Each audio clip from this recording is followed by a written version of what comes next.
Hello folks of this universe and perhaps many others. The title of this video, Adam Lohr, Your Dirty Dog, should not be a negative reflection on Adam Lohr. He is the only person that responded substantively to my previous videos on consciousness, freedom, etc. So I was trying to provoke him to respond again. I may not have even needed to do that. He's knowledgeable about many topics, and as we've said before, has these lovely ditties like I love a girl in a pipe. However, what I'm going to do is read his rather extensive, I don't know if I'll read the whole thing, but maybe I will, comments that he left on the previous video, which was entitled, Repent, Adam Lohr! Anyway, first comment, I don't think we have the final answer on this one. The current scientific paradigm that we don't really know what's going on with consciousness, we don't really know what's going on with quantum gravity, we don't really know what's going on with a lot of stuff, but with consciousness,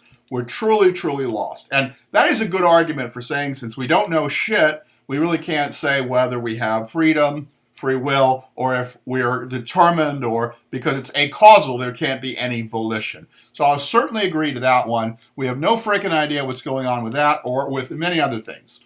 My argument was, though, that everything else we're doing deals with concepts that are deterministic or acausal, and that consciousness would require something else. And Adam agrees with that if we're going to have free will. And he agrees with that, so that's a good thing, because the argument that I made for him had that as its basis. So he goes on. But even if it's something where everything is deterministic, in some reductionistic physical point of view, we do not know there is more than what meets the eye. In the same way that it would appear that consciousness should not arise from matter and energy. So yeah, I agree, there certainly could be more. Basically, we shouldn't be conscious.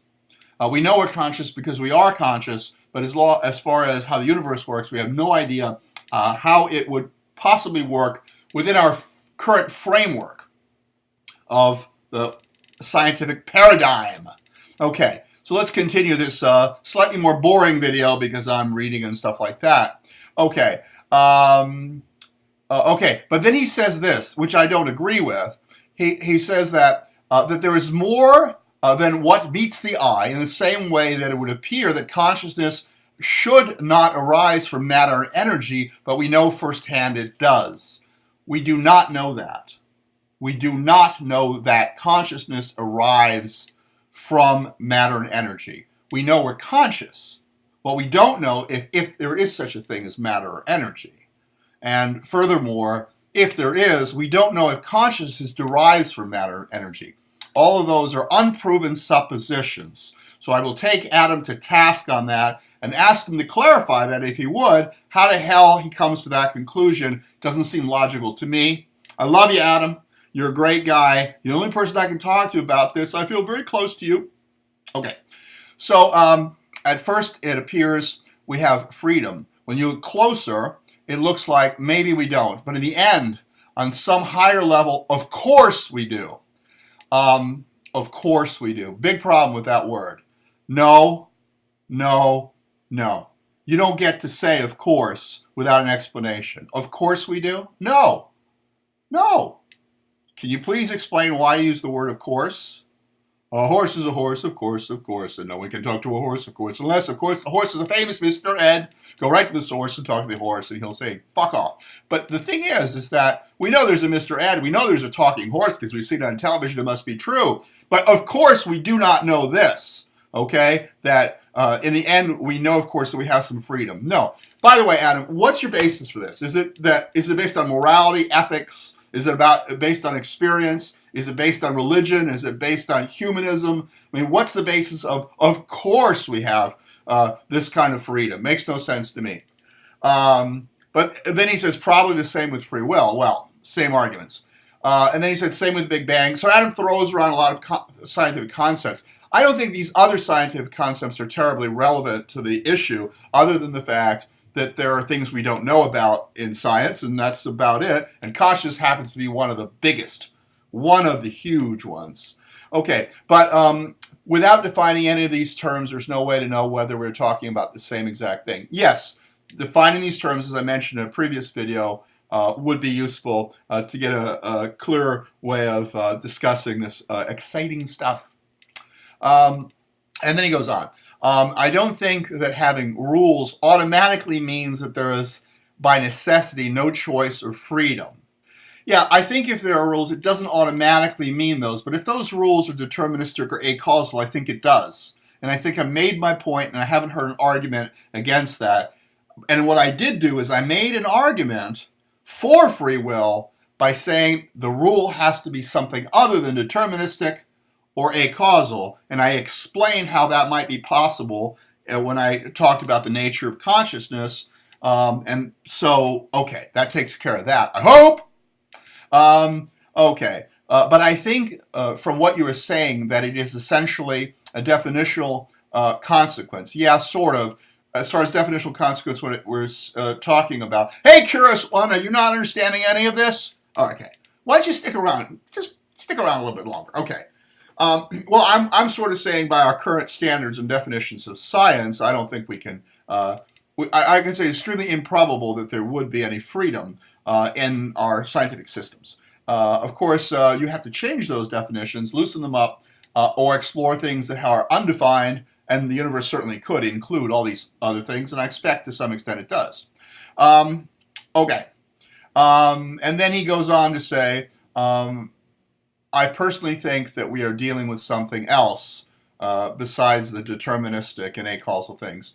And that's very possible, and I appreciate the fact that you're going to take on my argument that way. You probably thought that way anyway, but that's an interesting point.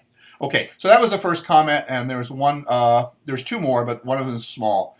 Okay, so here we go. As for the testability of string theory, some of the predictions, blah, blah, blah. So here Adam talks about the fact that a lot of the scientific theories or hypotheses that we have are testable to a very limited extent within certain parameters. Now, yeah, I'll grant you that, but I'm essentially saying that they're not in a larger context. I'm saying superstring is not falsifiable, parallel universe is not falsifiable, and a whole range of other things are not falsifiable, meaning that we cannot prove them wrong. And if you can't prove them wrong, and they're not considered within the realm of science yet until we can. So that's the issue with that. And by the way, the reason I was bringing that up was not to make my point, but to argue for Adam's point. The idea would be that I was saying that what we have, parallel universes, the multiverse and all that stuff, many worlds hypothesis, superstring, other things, but I limited to that. I didn't want to get into all these theories and all, because these videos are complicated enough. Curious, you still there? No, didn't think so. Okay. Well, but anyway, the idea that I'm getting at here is I was saying that I'm going to make something up which is not testable, and I don't think that that should be an argument against it, in the sense, to the degree that we have superstring and we have many worlds, and they are equally non-falsifiable. So we can say we can exclude certain parameters of them, sure. But they're non-falsifiable, and my idea about consciousness, which I made up and do not believe, is non-falsifiable, and I was trying to make the argument that this should not be a major criticism because other stuff is. Okay, so we got that taken care of. Adam talks about Higgs and supersymmetry because he reads a lot of science, and talks about the fact that there is this the LIGO, which is kind of cool. You know, it's this gravitational wave interferometer near him. None of that, I think, is actually pertinent. Adam may disagree. I don't think it's necessarily pertinent beyond what we already talked about.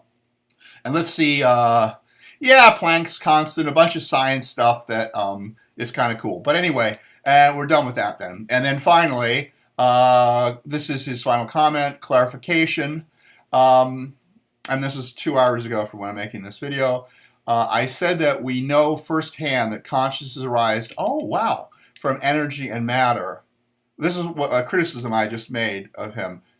What I meant to indicate is that we know that there is consciousness, not necessarily that we know. Oh, beautiful. Yes, exactly. Adam is a fucking genius. No, that's exactly right. That's exactly what I said before. Just to read it again, Adam, yes, wonderful clarification. Way to go. He said, what I meant to indicate is that we know there is consciousness. It's not necessarily that it arises from energy or matter. Exactly. In fact, we don't even know if there's energy or matter, but I think it's a good bet that there is. Okay, hey, Adam, thank you for responding to this, and Happy New Year, and you're not really a dirty dog. I'm sure you bathe regularly.